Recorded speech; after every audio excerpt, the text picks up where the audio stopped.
welcome to the channel. Thank you for joining me today. Today I'm going to bypass my heater core. Inlet comes in here and outlet goes out over there. The heater core is actually leaking a little bit, enough so that after a few drives here and there, I noticed the coolant level is dropping, and it's not going in the oil. It's not a head gasket or anything like that, and it's a little bit wet on my floorboard in there and wet underneath the heater core. So my guess is that it's leaking, and it's not low that it's going to overheat, but it's low enough that I noticed the level has dropped. So we'll start with this, and I really think that's all it is. Like I said, it's a little wet around the back of the heater core and down underneath. So here's some of the items that I'm going to use to do this job today. I believe the size is 5/8 of an inch, a straight through connector here. I got a whole new thing to put in my toolbox here, some hose clamps, general odd sizes here, and some coolant to top off the system if we lose a little bit. But yeah, this here is gonna go in line and bypass that heater core altogether. So let's get all this in the shop here and take it apart. Alrighty, here's my coolant hose. It comes up here from the water pump, right down here, comes up, is into the heater core right here, which is pretty old and actually leaking. I have a crimp in there, look at that. Anyway, it comes in here at this inlet and comes out right back here. So what I'm going to do, ignore this little zip tie here, is take this hose right here that runs back up over here into the head right there.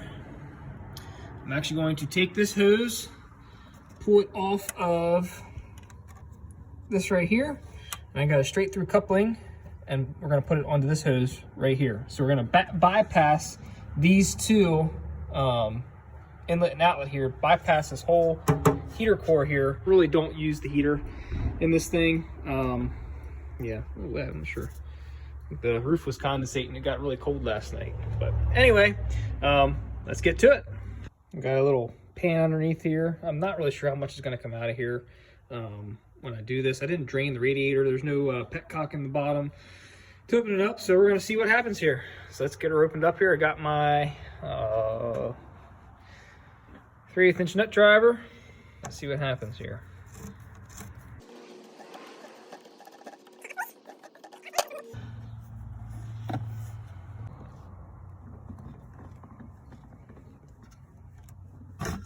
Okay.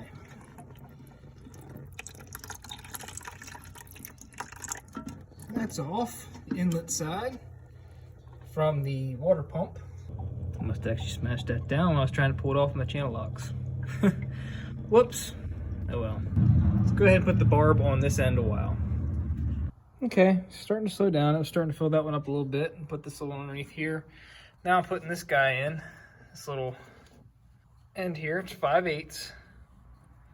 Push them in like so. Okay.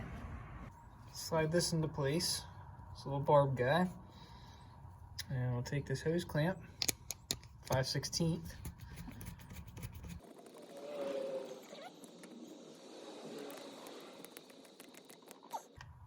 Okay, one side done.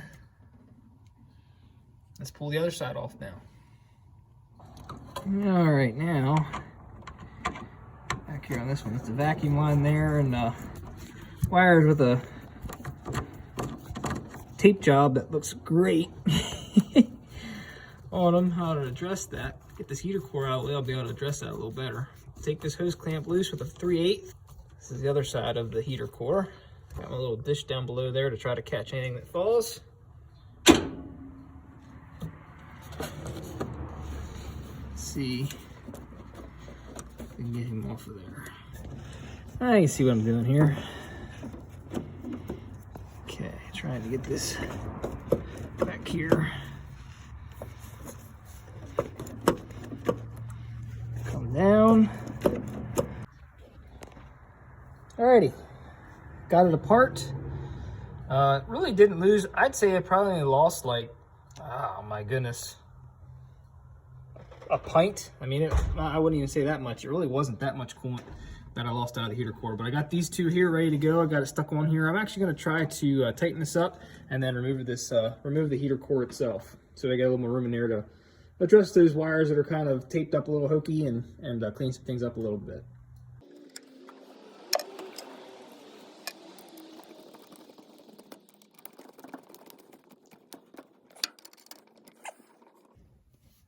go. They're together. Some of these are a little trickier to get into, so I have my wrench here with a adjustable end here onto the bottom nut. Trying to get him off right now. So, got the heater core out. This is what I saw in the motor here. This is, you know, the flappers down. Let's see here once. Flappers down, flapper up. Okay. But I think it's been leaking for a while. How many of you guys think this is past its prime? Oh man. Something was living in there at some point. Oh yes, look at that. Nice. And it's all wet. Yeah, I'd say that guy's been leaking for quite some time here. Whew. So I'm not sure what I'm gonna do with this. I may I might just toss this guy. Yeah, look at this. Some of the stuff you find when you work on an old Jeep. Look at that. Oh yeah. There's the original color, guys and gals. Sierra blue. Cleaned out, look at that. Oh, yes. Yuck. Let's get all this crap cleaned out. I'm going to try to re-wrap the wire. Somebody did a really nice tape job on the little wiring harness here. All the wires seem okay. It really could use a rewire, the whole Jeep. That's kind of my goal, is to rewire this whole Jeep at some time, but yeah, that's it spins, but woo-wee. Yeah, baby. She's a little rough. So we'll get this all cleaned out of here, clean all this crud up that leaked down in here, and show you the end product here. Now that we got hoses connected, some of my crap cleaned up out of there. Look at all that mess. Yikes, that's been leaking for some time. Guys, this Jeep isn't perfect. I don't ever claim it is. I'm not claiming it's restored. It's just been painted, going over mechanically, and just a fun little runner. Eventually, I got two little boys that, once they get a little bigger, we'll tear this whole thing down. Probably actually consider replacing the tub and rebuild the motor, the transmission, everything. For right now, knock on wood, I mean, it runs decent, enough to just put around the farm here and take it in the woods and just drive on the road here and there. Not a whole lot. I mean, it's a great little Jeep. So again, I don't claim that this thing's been restored, but it is a fun little Jeep, a good driving little Jeep. It's been good to me. But anyway, with all that aside, this has been leaking for some time. I got my connections here back together. So I got my antifreeze, my 50-50 mix right here. And as you can see, got the cap off. We're just a little low on coolant after we took that out of there. Lost some when we pulled the heater core out. So let's fill this up here.